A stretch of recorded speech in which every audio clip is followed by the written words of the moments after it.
राजस्थान की सरकार का दूसरा बजट, भजनलाल जी की सरकार का यह बजट समावेशी बजट है। इस बजट के अंदर जहां एक और राजस्थान की आधारभूत संरचनाओं को मजबूत करने का प्रावधान किया गया है, वहीं हर वर्ग को राजस्थान के अंदर उसकी क्षमता के अनुसार काम करने का अवसर मिले, इस प्रकार का वातावरण बनाया गया है। आज दुनिया जिससे चिंतित है, हमारा बिगड़ता पर्यावरण, हमारी धरती की कम होती उर्वरा शक्ति, केमिकल का उपयोग, प्लास्टिक का उपयोग, इन सबको समावेश करते हुए देश में पहली बार भजनलाल जी की सरकार ने ग्रीन बजट प्रस्तुत किया है। उसमें 27,000 करोड़ से ज्यादा का प्रावधान किया है।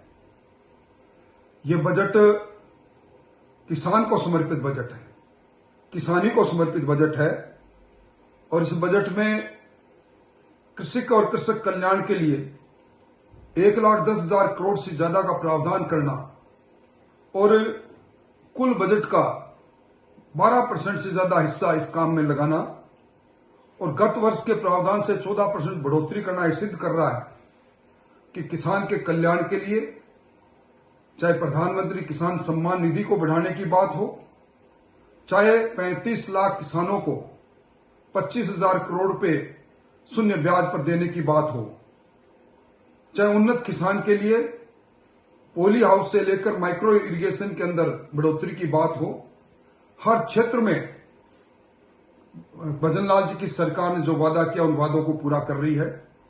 राम सेतु परियोजना अब धरती पर उतर नहीं रही, तेजी से चल रही है। ये 17 जिलों की जीवन रेखा की ये योजना भाग्य बदल देगी, क्योंकि इस बार भी इस योजना के अंदर लगभग 10,000 करोड़ का प्रावधान किया गया है। सबसे बड़ी बात है पूंजीगत व्यय, जिससे राजस्थान की आधारभूत संरचनाएं मजबूत होती है। उसमें 40% की बढ़ोतरी निश्चित तौर पर विकसित राजस्थान की आधारशिला को रखती है।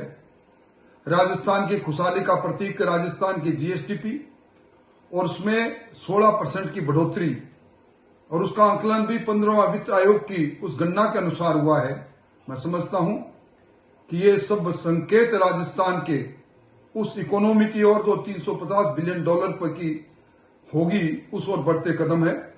मुख्यमंत्री मुफ्त बिजली योजना के अंदर 150 यूनिट, और वो भी प्रधानमंत्री सूर्य योजना के साथ जोड़कर टीएसपी क्षेत्र के अंदर बड़ा प्रावधान।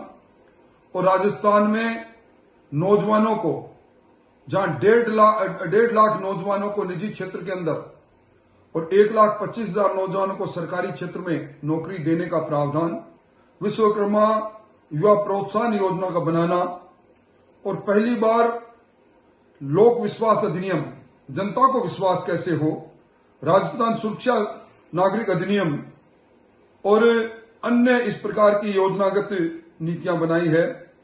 और लखपति दीदी, सोलर दीदी, अनेकों प्रावधान, मिड डे मील के अंदर बच्चों को 5 दिन दूध और अन्य योजना का समावेश इस बात को सिद्ध कर रहा है कि अब राजस्थान हर क्षेत्र में आगे बढ़ रहा है। राजस्थान के सड़क तंत्र को मजबूत करने के साथ साथ हमारी अरावली, पहली बार अरावली को सुंदर बनाने के लिए ग्रीन अरावली की पर्वत रेखा हो, इसके लिए प्रावधान किया गया है।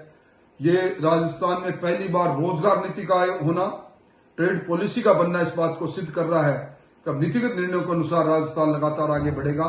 मैं मुख्यमंत्री जी को इस दूसरे बजट के लिए हार्दिक बधाई देता हूं।